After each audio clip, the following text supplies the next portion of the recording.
"You're an embarrassment to be seen with," she whispered. So I quietly walked out. Now she's crying at my door, and I just don't care.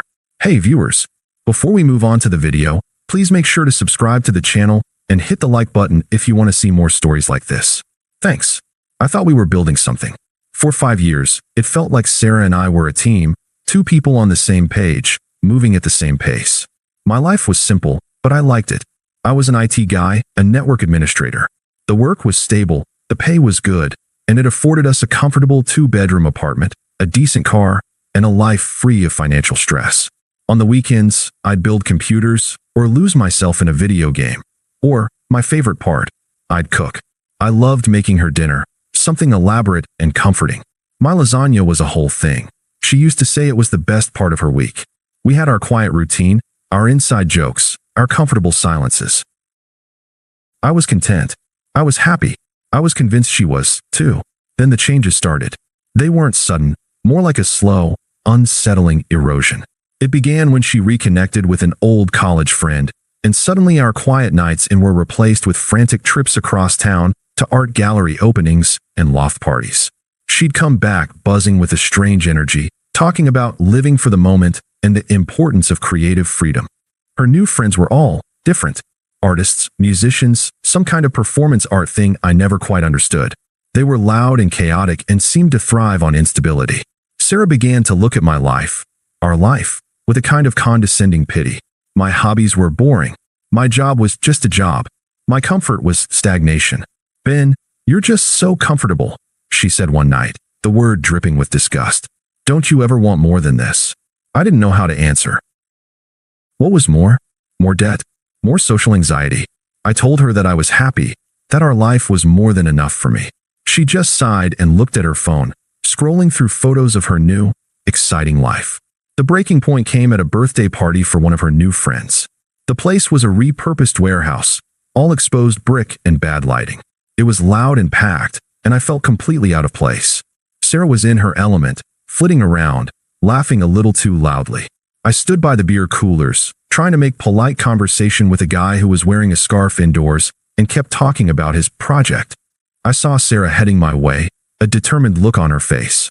I smiled, thinking she was coming to check on me, but her expression was cold. She grabbed my arm and pulled me into a narrow, empty hallway. "What's wrong?" I asked, confused. She leaned in close, her voice a tense whisper that was almost more cutting than a shout. "I can't believe you're standing here like that. It's so awkward. You're just standing there, not talking to anyone. You're smiling at people like an idiot. This is so embarrassing." I felt my smile slide off my face. "I'm just trying to take it all in, Sarah. It's a lot." "No, you're not getting it," she hissed. "You don't fit in. You're not cool.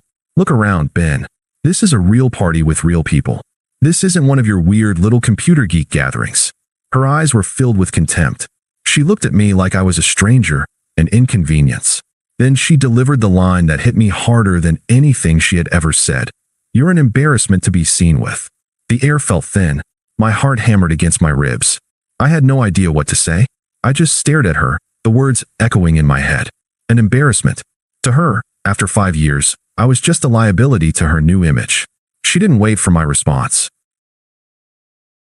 She just shook her head in disgust and walked back into the party, leaving me alone in the hallway, feeling small and worthless. I stood there for a long time, the music thumping around me, and felt a cold, hard knot form in my gut. I knew, with a dreadful certainty, that something had ended long before that night. My stomach was in knots the entire ride home from the party. Sarah was quiet, staring out the window, and I knew better than to try to talk to her. The silence wasn't comfortable anymore. It was a heavy, suffocating thing. When we got to the apartment, she went straight to our bedroom and shut the door without a word. I stayed in the living room, listening to the muffled sounds of her moving things around. The next morning, she was gone when I woke up. A text message sat on my phone. Went to clear my head. "We need to talk tonight." I spent the day and a days at work, replaying the night before. An embarrassment to be seen with. The words had created a chasm between us that felt too wide to ever cross. When I got home, she was there. The apartment looked different. Some of her art prints were gone from the wall. The throw blanket she liked wasn't on the couch, and a few of her boxes from the closet were missing. She was sitting at the kitchen table, nursing a cup of tea, looking annoyingly serene. I dropped my keys on the counter. So, you wanted to talk? She took a slow sip of her tea, her gaze never meeting mine. Yeah, Ben, I've been doing a lot of thinking, and I don't think we're right for each other anymore. I felt a cold wave wash over me, but I didn't let it show. Okay, what do you mean? She finally looked up, her expression a mix of condescension and self-righteousness. Look, I love you, I do, but we're on different paths. You're happy with this life, this predictability. That's fine for you, but it's not for me. I need passion. I need to be challenged. I need to feel like I'm growing. I took a deep breath, trying to process her twisted logic. And I don't challenge you? What about the last 5 years? That was then, this is now, she said, dismissively waving a hand. I've changed. My priorities have changed. I've met people who understand me. Leo, he just gets it. He's an artist. He doesn't just exist. He lives. He doesn't want to come home and make lasagna every night and watch some sci-fi show on the couch. He wants to experience things. The quiet dignity I'd maintained so far was starting to crack. So you're leaving me for him? I asked, my voice flat. She scoffed, as if the question was beneath her. It's not that simple. I'm not leaving you for him. I'm leaving for me. My love for you faded a long time ago. It's not fair to either of us for me to stay here and just go through the motions. You'll find someone else who's content with this life, Ben. It's for the best. I just stood there, staring at the woman who was my entire world just a few months ago. She wasn't just breaking up with me. She was passing a final judgment on who I was. I was predictable, boring, and not living. And she, with her real life and passion, was moving on to bigger and better things. It was the most calmly cruel breakup I could have ever imagined. It was final, dismissive, and entirely without regret. I felt a strange sense of clarity hit me. There was no point in arguing with this person. The Sarah I knew was gone. She was smug, entitled, and convinced she was doing the right thing. There was nothing left to say. I simply walked over to the coat closet and grabbed my duffel bag. Okay, I said, my voice steady. If that's what you want, then I understand. I started filling the bag with some of my clothes, a few books, and my laptop.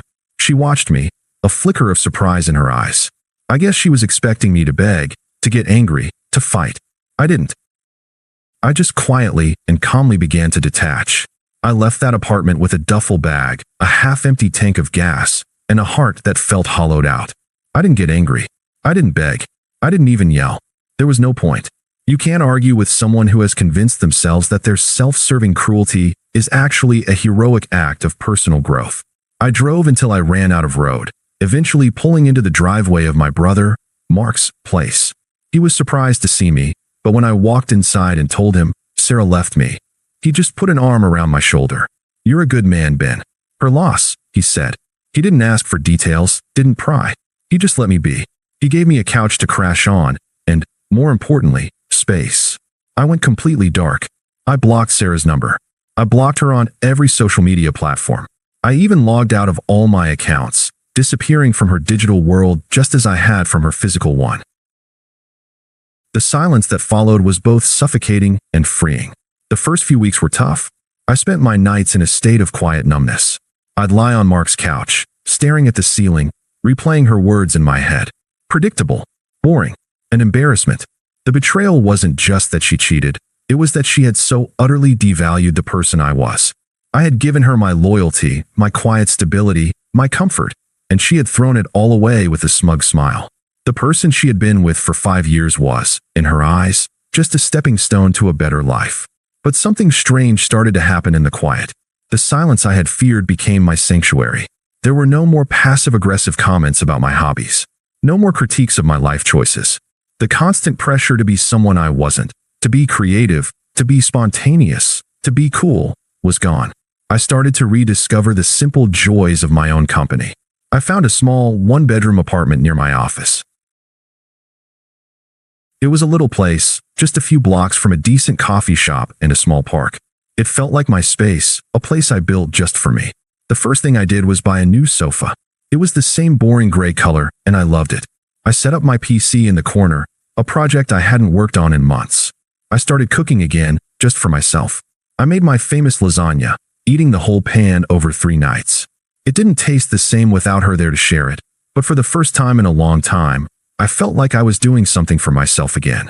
I wasn't just existing, I was rebuilding. Piece by piece. Months turned into a year, and my world shrank to a comfortable size. My new apartment was my sanctuary. My evenings were mine, and I filled them with PC builds, new video games, and cooking classes I signed up for at the local community college. I had started running in the park and was in the best shape of my life. I was still a quiet guy, still a bit of a homebody, but the internal voice that had so recently called me boring was gone. I was just Ben, happy and at peace. And then the outside world started to bleed back in. I hadn't talked to any of our old mutual friends in ages. I hadn't wanted to. But one afternoon, a guy I used to grab lunch with, a mutual friend named Chris, texted me out of the blue. "Hey man, I know you and Sarah had a rough split, but I heard some crazy stuff about Leo." I didn't respond. I didn't want the drama, but Chris kept texting. He didn't know I had her blocked. Dude, he's a total fraud. He wasn't a real artist, just a trust fund kid who bought a bunch of fancy art supplies and convinced people he was a genius. He never even sold a painting. He just had his parents pay for everything. He got in a huge fight with Sarah and just left, took off in the middle of the night and ghosted her. A few days later, another friend, Lisa, called. I answered, curious. "Ben, I just want to apologize," she said, her voice tight. "I know I never reached out to you after you guys broke up, but she was just telling everyone her side of things, and I didn't know the truth. She's a mess. She lost the apartment with Leo, and she's broke. She burned so many bridges with that group of friends, and now she's isolated. She's calling everyone and their mother, begging for money and a place to stay." I listened, but I didn't offer a single word of sympathy. I didn't say, "That's awful," or "I'm sorry to hear that." It just wasn't awful. I felt nothing. The smug, self-righteous woman who had judged my life and cast me aside was now facing the consequences of her choices. It wasn't my problem. Then the attempts to contact me began. I didn't even see the first few texts. "Sarah, Ben, please. I know you're mad. I need to talk to you. Sarah, please answer. I'm really struggling. Sarah, it was a mistake. Leo was a terrible person. You were right." She started calling from different numbers, but I recognized the cadence of her rings and just let them go to voicemail. Her desperation was a bitter, pathetic thing.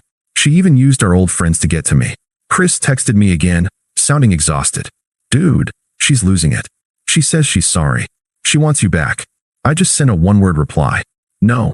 Her final attempt was the one that truly showed her colors. She showed up at my new apartment. I opened the door and found her standing there, a ghost of the person she once was. Her hair was a mess, her clothes were wrinkled, and her eyes were red and tired. The smug smile was gone, replaced with a panicked, desperate expression. She pushed past me, into my apartment, and looked around with a mix of surprise and confusion. The space was small, but it was clean, cozy, and distinctly mine. My gaming rig was humming in the corner. A book was open on my coffee table.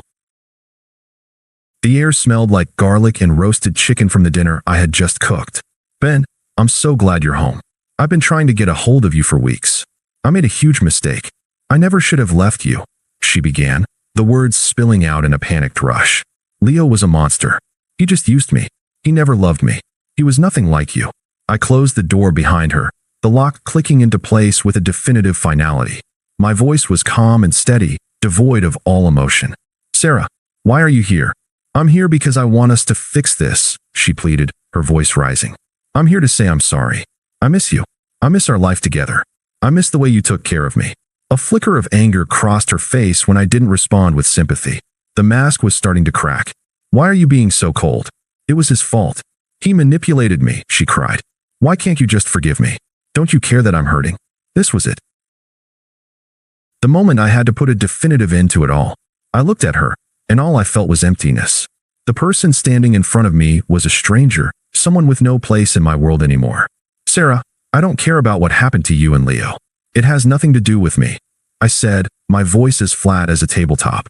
"Your life, your mistakes, your karma, it's all your own. It's not my responsibility. I'm not that guy anymore. I don't need to be your safe place after you decide your life is a mess. I've moved on." She took a step toward me, tears streaming down her face. But you were an embarrassment. I said awful things. You were supposed to be there for me. You're supposed to be my other half." My final response was not cruel, not mocking, just a statement of fact. It was a mirror reflecting back the truth she couldn't accept. "You're right," I said, looking her dead in the eye. "I was an embarrassment to be seen with. And you were someone who said she wanted more than my predictable, boring life. You got what you wanted. You chose a different path, a different kind of man, and a different kind of life. That was your choice. And now, you're looking for the man you threw away to pick up the pieces, but he's not here anymore. I don't need your approval. I don't need your forgiveness. I don't need your drama. My life is peaceful now. It's calm. And it's better. And you're just not a part of it. I walked over to the front door and opened it, a final gesture of dismissal. The cold indifference of my face was the last thing she saw. This conversation is over. I wish you the best. And then I closed the door, shutting her out of my life, my apartment, and my heart for good. The silence in the room was absolute, and for the first time since she left, I felt completely and utterly free. Thanks for watching. Make sure to subscribe to the channel and hit the like button. What do you think about this story? Share it in the comments.